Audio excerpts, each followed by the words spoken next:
ಬಂಧುಗಳಿಗೆ ಪ್ರತಿ ಚಾನಲ್ಗೆ ಎಲ್ಲರಿಗೂ ಆತ್ಮೀಯವಾದಂತಹ ಸ್ವಾಗತ ಬಂಧುಗಳೇ. ಇಂದಿನ ಜೋಳದ ಮಾರುಕಟ್ಟೆಯ ಬೆಲೆಯನ್ನು ನೋಡಿಕೊಂಡು ಬರೋಣ. ಇನ್ನೂ ಯಾರು ಹೊಸದಾಗಿ ನಮ್ಮ ಯೂಟ್ಯೂಬ್ ಚಾನಲ್ ನೋಡ್ತಾ ಇದ್ರೆ ಈಗಲೇ ಸಬ್ಸ್ಕ್ರೈಬ್ ಆಗಿ.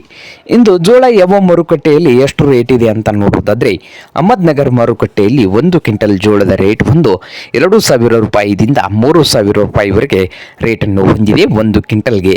ಹಾಗೆ ಬಾಗಲಕೋಟೆ ಮಾರುಕಟ್ಟೆಯಲ್ಲಿ 1 ಕ್ವಿಂಟಲ್ ಜೋಳದ ರೇಟ್ ನೋಡೋದಾದ್ರೆ 2,000 ರೂಪಾಯಿದಿಂದ ಹಿಡಿದು 2,600 ರೂಪಾಯಿವರೆಗೆ ಟಾಪ್ ರೇಟು ನಡೀತಾ ಇದೆ.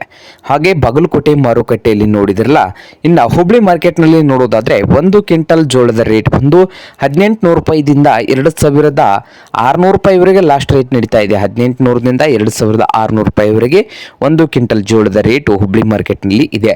ಸಂಗ್ಲೆಯಲ್ಲಿ ನೋಡೋದಾದ್ರೆ 1 ಕ್ವಿಂಟಲ್ ಜೋಳದ ರೇಟು 2,800 ರೂಪಾಯಿದಿಂದ 3,400 ರೂಪಾಯಿವರೆಗೆ ಲಾಸ್ಟ್ ರೇಟು ನಡೀತಾ ಇದೆ. 2,600 ರೂಪಾಯಿದಿಂದ 3,400 ರೂಪಾಯಿವರೆಗೆ ಸಾಂಗ್ಲಿ ಮಾರುಕಟ್ಟೆಯಲ್ಲಿ 1 ಕ್ವಿಂಟಲ್ ಜೋಳದ ರೇಟನ್ನು ಹೊಂದಿದೆ. ಹಾಗೆ ದಾವಣಗೆರೆಯಲ್ಲಿ ಕೂಡ 2,000 ರೂಪಾಯಿದಿಂದ 3,000 ರೂಪಾಯಿವರೆಗೆ ರೇಟನ್ನು ಹೊಂದಿದೆ. ಹಾಗೆ ಇದು ಇಂದಿನ ಜೋಳದ ಮಾರುಕಟ್ಟೆಯ ಬೆಲೆ ಆಗಿದೆ ನೋಡಿ ರೈತರೇ.